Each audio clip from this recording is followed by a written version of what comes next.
Hey YouTube, A-Flat IH1086 here. Just gonna do a little crop report here as July 14th, 2015. And we're just gonna, I'll do a couple starts of the 9600 and 5000. So, and maybe the 1440 again.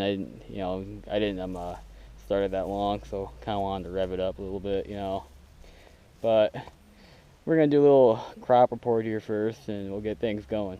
So let's get it done. So beans are looking really nice, except got some volunteer corn you control and all that still, but ain't a big deal. Just want to get it out before it's too late. Yeah, get this crap killed too. So otherwise they are at R2 right now, full bloom. Probably going on R3. So looks like they're starting to abort right now. So take a walk here. Just walk around. And as you can see, everything's looking really nice. I mean, it's just, beans are great. They really are. It's already hip high already. This stuff is. The rest of it's around thigh high, I think. So, around R3, we should be able to put a fungicide on and get out of your control, fall into your corn and all that. So, I think we're gonna have a good year weather-wise. I mean, weather-wise, we're doing really nice. We had a lot of rain in June. Got a lot of rain so far in July. Had a pretty wet planting season, but we got everything planted before everything started getting wet around the middle of May. We get crops planted early around first week of May, so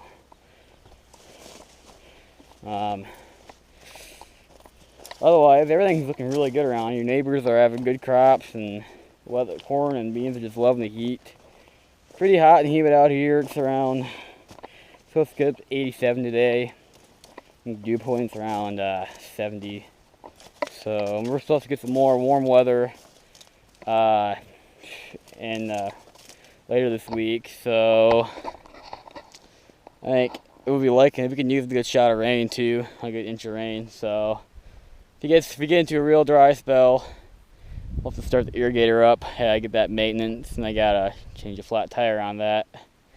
I get the well serviced, the wells in the cornfield, so I gotta walk out all the way there and get it lubricated and serviced and make sure everything's running well and all that. So far so good. The corn should be tasseling in a couple of days. I mean, it's gonna be, corn around here, some corn's tasseling already actually, but we should be tasseling, in 2 or 3 days, or maybe even a day or two. I mean, it's on the verge of tasseling already, and it's around 8 feet tall, I think. So I haven't gotten the measuring tape out and measured it yet, but that's just an estimate. So we're all done with corn this year. We don't put a fungicide on our corn at all because we never really had a problem. And if we do, should probably put it around V7 because, well, we don't have the equipment to put it in around tasseling time, like most people do. But we're all good though. We never really had a disease problem around this area, so everything's looking great. Suppose you want to see me start up the 5000 and the combine and the 9600, so I'll go ahead and do that. Walk out here.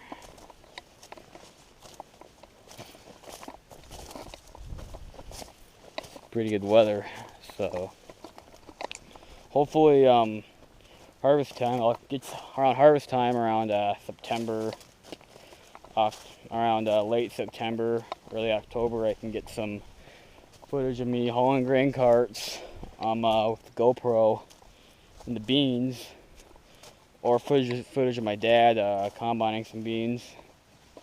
And then after that, I'll try to get some footage. After I get the beans, I'll get some footage of me ripping some ground with a ripper and the harvested bean ground with the 9600. And then after that, around late October, early November, I should get some footage of me hauling grain carts back and forth during corn harvest, and my dad, or even me, harvesting corn. That could be a possibility. I could harvest a couple acres of beans, but I usually just run the go-karts. My dad does all the main stuff, you know. So during springtime, I do all the tillage. He does all the planting and harvesting, and I side dress too. So he does the main stuff. I do the other stuff. So, you know, and maybe around the winter time I'll get some footage of me pushing snow sometime. So hopefully, you know, we got a lot to come this year, so it's gonna be fun. You know, I just got my GoPro, so you know, I'm getting really excited to try it out sometime. Also, deer season, pheasant season's coming up. I can get some footage of me hunting pheasants, deer, do a little bit of ice fishing, do a little bit of fishing before ice out starts. So I think it's gonna be a good year. So go over here to the shed.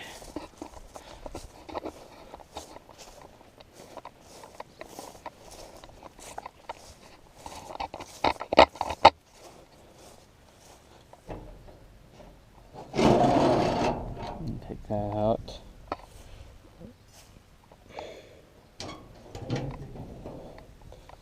It's be kind of hot in here, so it'll be kind of dark. Get my light out too.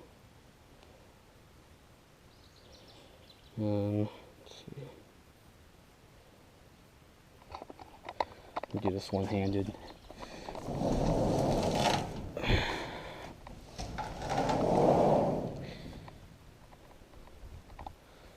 Okay, here's a combine of ours, 1440. All seen that before. Really nice combine, you know, really like it. Hopefully I can run it a little bit longer, you know, so get that going.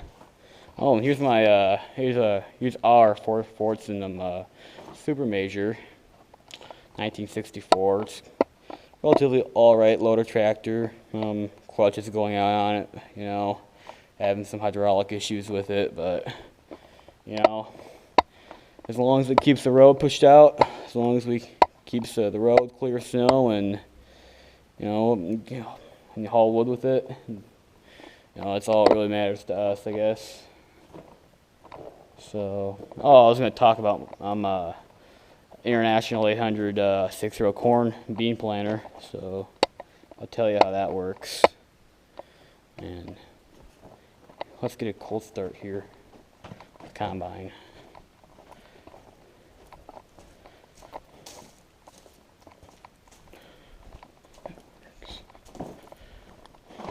It's an axial flow combine, so it has a big rotor in it instead of a conventional combine does. So climb up here.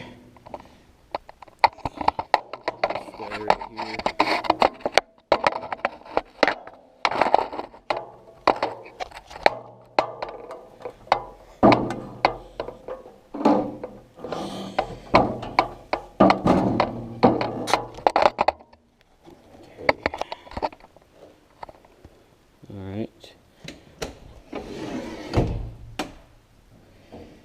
We'll just start her up. Give you a little rock around too.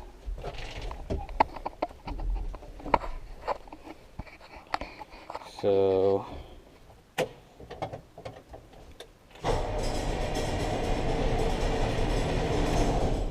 gonna do some ether.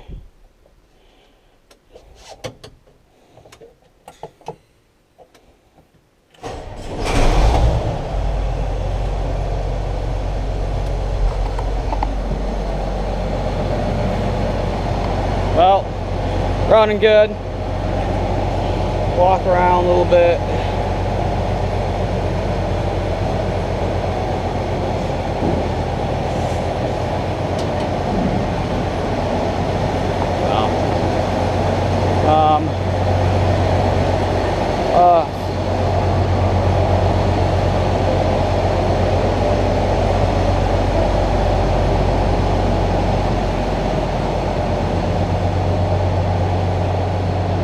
That's about it.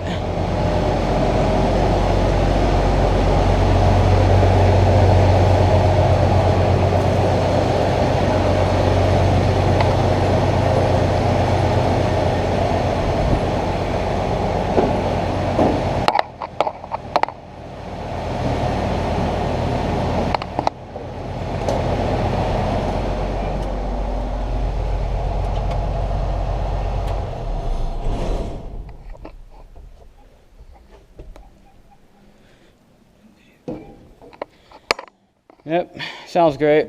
Well, we'll do a start of the 5,000 here.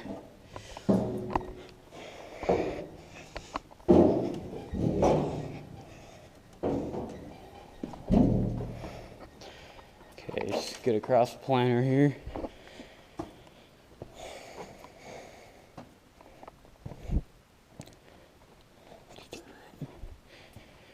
Okay, climb in here.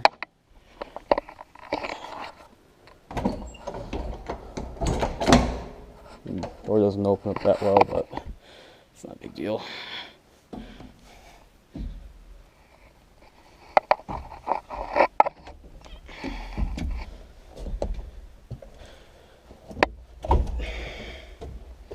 Okay.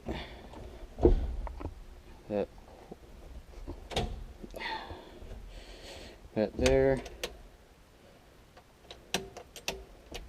And battery's fucking dead. Ah, shit. Oh boy. Well, too bad. Sorry about that. Guess we won't do the start of the 5,000.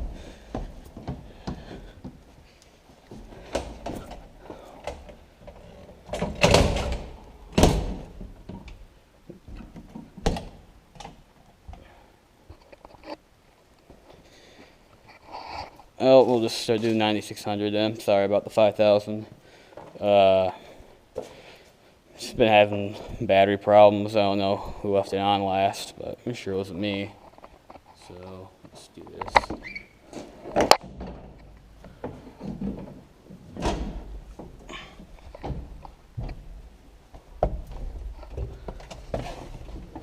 Okay. So keep it here. Alright.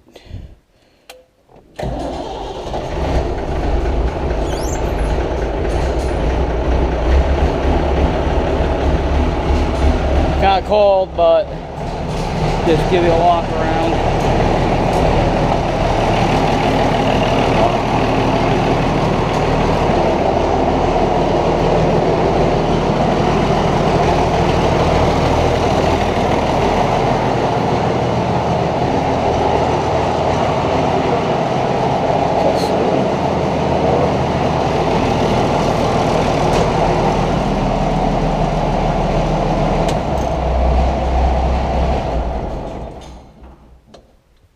That's about it, and that's it.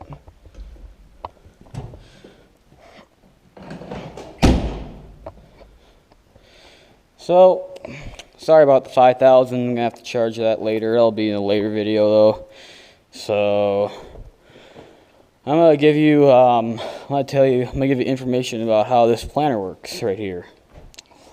So, this is a 1981 International 800 cycle air planner, 6-row planner, 30-inch spacings, and it's got 2 liquid fertilizer tanks.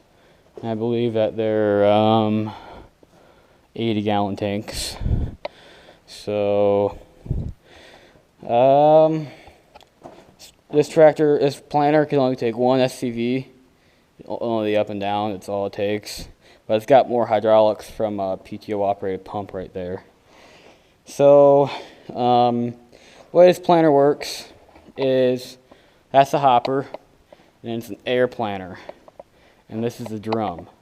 Okay, and this is the PTO pump right here. And when the PTO is on the 5000, our planter tractor, it pumps hydraulics in, and it pumps hydraulics to this hydraulic fan that operates the air pushing the seed into the ground. And there's hydraulic hoses that go through the tongue of the planter, and you can't really see it, but there's a fan up there somewhere, and that fan blows the seed through a set of hoses to the planter. But these wheels operate the drum right here, and what happens is that there's seed in this drum, and the air comes through here, and it blows the seeds. And it blows the seed into this drum, and this drum, when the wheels are moving in the planter, this drum goes counterclockwise, and the seeds are blowing up. There's air pressure blowing up on the drum. So when the drum makes a full rotation, it drops the seeds off through the hoses, and it runs it through these hoses right here. Runs down the hose into the furrow, and it gets dropped right there. And we got a set of trash whippers here. I don't know what these are called, forgive me about that, but they just basically cover the seed. You have trash whippers there. You got a big offset coulter right there. This keeps the dirt in, I think. It keeps it packed around the furrow. And you got a set of discs that covers the seed, and then you got a packing wheel that packs it through. And this little hose here is for a starter fertilizer, which is held up into that tank, and it goes through. And I think the pump on the starter fertilizer is also operated by the wheels. Here's the pump right here. There's the chain, and it pumps fertilizer to every furrow or every row, and that's basically how the fertilizer works. There's the pump right there. And oh yeah, these are insecticide boxes. We don't use them anymore because the corn is already equipped. The corn seed is already equipped with a pre-emerge herbicide and an insecticide and a fungicide on the seed already. But this is a transmission of the planter. It's called the driver and driven. And you can set the sprockets to change to change the seeding rate of the planter and how much you want to seed. And it's all in the manual too, though. So, and then you gotta have a different type of drum too. Like, for example, we use our 32 hole drum to plant corn, and I think it's the 144 hole drum to plant the beans. So, anyways, I'm getting out of here. So, see you later.